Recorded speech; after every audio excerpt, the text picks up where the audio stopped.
I GC News, Lima Olivia Aquaba. I had the latest and hot news in Kwan, and I did a promo. I don't see so we now subscribe or more than say over subscribe. You'll be honest, over click a subscribe button. Now, obey notification. We understand I need you be a bear upload also one side a back can be. I feel we are now what I give us a thumbs up, nothing. Share my say was so. Share now of Frosuna, we give you here now, Bawumia, Akoto, Ghana Memohan. Afriyie, and Sama Abeto, your Prosu, Iti, and Sabuya, Akoto, Iti. The American American is history, more journalists, most have misa questions. And not so for Ubia. And if the Moanya, so Manabekana, Samana, Oko, among to Misari. No be case for the first time. Nukweli mamemo Nana Akufo Addo any MPP vice president we are basu. Nembo no adia me how kesi ne se ke agrimpa odi akofa se nyoma uginina. I want to share my experience with you. Na enye efutuo ema yene Ghana fo nyina eni wo mu a assembly so mji machine. Wonim samu bakaya enye for the first time President Akufo yebi, but quantity no de nukureni, and no so te senia President Akufo Addo aye. But eno kakra no kura ne hu ye a me pese e two amount for ni assembly for no efo ni se me ni aba woni awira hu semo a esi wo Asin Central any say that na ya Asin no Juicy News on YouTube. Great anwa e be ba ye no You are watching Juicy News on YouTube. Assembly no omri ye adwumadi woni say grade no ko say si akemoda obi be high Asin not grade e be ko akemoda okoye adwuma my sister grade no si ho omo betimi aka kiro say so ka wo ye MP na ba na ka so e kwa ye ko say enye ntie ko ya omse machine no e fu ani into one kasa ko to bi. I wanted you to ask, say, say, no assembly, no, Omu praising, Omu Akasanso, Oma Hukita, Omu the better machine, anything. I want to know from them the level of dishonesty in this country. Now, me catch on, Omu the better politics, our assembly, where MPC, where MPP, where you say, they don't see themselves as Ghanaians. Ya dia na bra o ma e be benefit Ghana for media ya me hu bia meta me kono krachram abim papa President Akufo Addo e dia ya die whether Bawumia o Mahama o ba the assembly workers DCE MCE presiding members of the assembly workers obia saladwene necessary green fee o mudi tiwe ya dia media can be waste and not waste. Nia odi be yedwuma so e di be yedwuma ekunigopo. Omu ni do Ghana. Omu ni do ema oman no. Ankrofo bi agire ne ho. Kese me hawaro no me ko ECG. Me be me hu se hello. Honorable yetie wo papa. Ya, me hu se independent urban machines eguo bebre. And not FM. Nemum Saria assembly no omo be hwesu ye eno ne me big question we so na assembly no say some machines we o mere nya sika atofuel e de agum etwitwa kwa e dia viki ena MC ya na DC eni na assembly ewo fuel those machines are o be betwitwa kwa no amet someone I am a question. And yes, we had the president, the Akufo Addo, vice president, that say, here. Honorable MC Bakwa, and then to train common. I'm bleeding and weeping for this city. Honorable, me pacha what menka. MC Bakwa, maybe sano. Say, a quite ben na omwankasa assembly no, make sure say. Machines no aye dia ba no ehwo beba Ghana form faso and me kai se okaye se omoda so wo ministry na se enti ministry ni so obi anfa ne work plan emra ansana wo mo be kire wo se weni enaye attitude na wo kan ho asem ne dey very important but machines no enro a wo pa ho ntoma na wo kire se wo de trackers abom se wo de asin central na wo se wo de connect kokosi achem da wo mo be hu e wo ministry horom na wo mo atwenwaso e wo ho sa efutu a wo de men ni kwan so ano no kire se enipa attitude a wo de ti assemblies no eya na ha adwene pa yie enti ne awo kan no ekwan ben na ye nyina ye betumi afa so a nienti amampani de baye na eso be baye nyina ye ho fa so. First of all, Attáck any is any ma we nyina ye tiase eye. But one cardinal problem we need to talk about it and resolve it and say ekwan ben be fa so enye sika. E dey fuel that machine you know. One assemblies in the we have many. I'm sorry to tell you the truth. I'm not creative. I'm not creative in the sense that they don't do anything to generate funds. They wait for common fund. Say you can't remember. And you say 3 months, 6 months, not common fund. How is he going to get money to fuel those machines anyway? We need to educate the MCEs, DCEs, those in charge of assemblies. They cannot rely on government for their survival. So they have to change and be creative and create opportunities to raise funds or money. Are you saying local government and where is road ministry? This question will come up.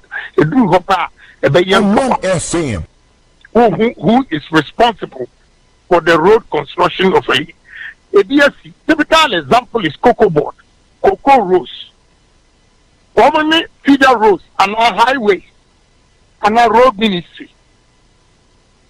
And then I didn't say the other cocoa rows, highways, and our ministry from the Akoto cocoa board. One year cocoa board, I could do. Say the me bokoko. Say the pepper me a when year a besi. Maybe I'm concerned. I see a betting machines here. Maybe I get to Kruma. No blame a buying one. Now a buying a bedroom because woman Yaku could not to speak the truth. And I'm sub here the Omoni, but maybe a Mecca and move. What they have? And then I will bound some for machines here, President Akufo Addo Diabli. Or no, yeah, dear now bound some man. But a monster my DC for, a monster my assembly for. Ambulance. Nipa the Seni Agim Boliti. What made the Kofa in Yama? Meanwhile, Obi Yari. I want pay ambulance. I pay the money for them. Maybe I'm home years can man. I saw no about 37. Who is that President Akufo Addo? Having machines in the bank. Okay, sir. Ambulance for ambulance service for and from Kochi body. The same thing will happen with these machines. Until Ghanaians we reorientate ourselves. Party administer or mine will be Diano, a yani benya home faso, and ya buying a buying is you and me. But that attitude of officer buying you are watching Juicy News on YouTube. Hot news all the time. You are watching Juicy News on YouTube. Mr. President Kufa some machines in the way. Where are these? That is my problem. Media can move. And then President Kufa was here or a noble idea to help the situation. But the implementers and the beneficiaries, they are also a problem. I want you to do a touch room. What person, one better so, or back to machine, no more, no crown assembly, diamano, or back up Akoto. We have to see the truth, my sister. And I be buying me a triso, or be at one or buy triso, who so bonny account and or mining a year, as we are not the Koshaba. In the Akufo Addo, and na touch no be say onko tira aban machine so assembly akofu e de agum ofuri ya kwa ha no wakotu fu no obu wi anu asa bebre mu apan may draw attention to the problems in this country that we all have to address. And yes, sir, you will be a crowd machines be here. Unya home fast war. The next time, everybody can say, no question, Trodo, yeda se papa, any a futu ya would the MIA. Honorable Ken Ofori Agyapong, Assistant Central Mrashibidwani. Ena yene no edi enkomo yi ni nyina no eye machines a mampani na nado danko Akufo Addo de ko mensini nketwa ne adantamu nyina se won fransiesi akwan ene ekwan yi a nipa no a de beye adwuma no won befa so a eho beba ye nyina ye ho emfaso na ye ko New Dwaben South na yene Honorable Isaac Apaujesi atwetwe nkomo de Honorable Ken Eken kwan bɛyi na MCs no ne omo de bɛyɛ adwuma no omo bɛfa so a enkonkoba ne sɛ afetiri mu ponti amampani de bae no na akwakoyɛ bibie wo hɔ ɔno aboyɛ mo aha ya me dio ya da se no wadaje awie yi sa machines a mampani de bremu assemblies na mode ayiyi akwan wo mpotemu no ekwan be na mo befa so ama eso beba ye mfaso to the maximum point esan se nipa bebre concern ene se we no ebi abada mampani kufa breso ne baye no ye hu ba bi ekosi ye afa ni Dwaben South ebe hu na wo so aduru ekwan be na mo befa so asa we ni be free ho a eso beba ye nyina ye mfaso Yobini abadi kan ma menchia na menchia etifo na menkase no ye papa boa oman konkron Ghana ebusuafo Ghana fo nya botre pa di kan meda yera Ken Ofori Agyapong emse metie no kakra bra all kasa no na mejiri se we raise very legitimate points ye nyina ye de adwene koso a edeboa yen ama odisen adwuma pa His Excellency Nana Adodankwa Akufo Addo ni yira Dr. Mahmoud Bawumia and she share power with the agua kwemu no amagan fatino tefra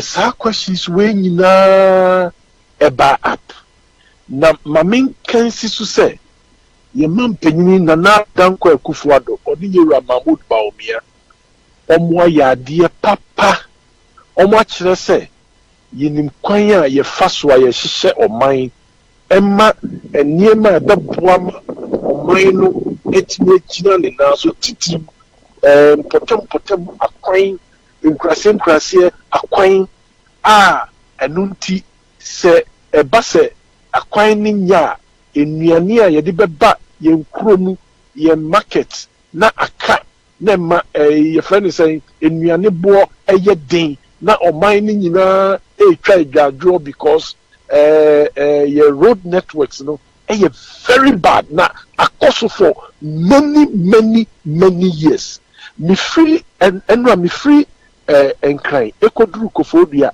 mi ko nyina ambanfo bosese ya se we game changer sa ade we omodi abai game changer for oman sentia ne say they have thought through minu kasei Chinese aban company ya koto machines wono oba sanso di nipa engineers kukudam mako 32 trainee Ghana for engineers ombe transfer technology amawon for the next I believe said the next 2 years omo begusu aye sa training we ya the machine no the beto chima no mo asesa no ma ye ni ye na guso ye adwuma enti eno no wo ho na 2 the next 5 months no aban through the Ministry of Local Government aye nhihye eno na all the assemblies yedi bibe service yedi bibe eto your friend is saying fan wa edibe ye adwuma no eno so ye tu omo tu ho anamon enti sanye mani nyina egu akwemu. But the critical point ne say after next 5 months as 6 months, you know, how then do we continue? Omo ba ya so ti ase say aban ebeguso aboye afensu assemblies na kasankasa no. Ti said ye na era ohine Agyapong ohine Agyapong eka no. We all have to be creative. Yenya machines are ebeboa ye ama yen dadwene yen how eswatia. I say unya wo IGF a uti bi to nchen na what near you should be de aboa machines no aye adwuma enti we no nyina no it calls for collaborative efforts. Aban no eye na famudie no na assemblies no so eye on afamudie e wo mu say assemblies ni nyina ahoden enyepe nanso supporter Ministry of Local Government ede maye no me gidi sese ye nyina ye yiri ye ho especially technical committee a omatie a ye nuanom asojafo engineering department ebe support urban roads support highways support including engineers and assembly from local government. Omu nyina ka committee a ebeboa ma yetimi ayusu machine no ama natimi aye adwuma wo say ye no. De meka ne say yemma yani kohu yi na we die enhihye pa egu akwan mu no yetimi afaso ama aba be ye kra behwe ama ye den a ye dia ye man ene ye di ba be ye adwuma wo mu nti ye nyina wo say yetimi eboa na ekoso nti mini aba obusamia na adwuma papa ye mampanyini His Excellency Nanado Danko Akufo Addo ni yera Mahmud Bawumia enhihye pa omde aba through the Minister of Local Government omde aba no ye nyina yenhwe na ye ma no enya adwuma senia enhihye ne tie pepepe yo honorable yedase yo witi ho because GC news so na wo he no say we yan subscribe ya bomodi ha say over subscribe since had the latest import music na ye de FM na fe so ubi a wa like video no na fe share ma ofofro so na when you be here na wo ya ekoso ewo Ghana manwa so betimi atchere wadin Afriyie and so we na ewo comment box ni weti mekabio in my next video. Thanks for watching. Like and share the video. You can also drop your comment. Please don't forget to subscribe. Click on the bell to turn on the notification.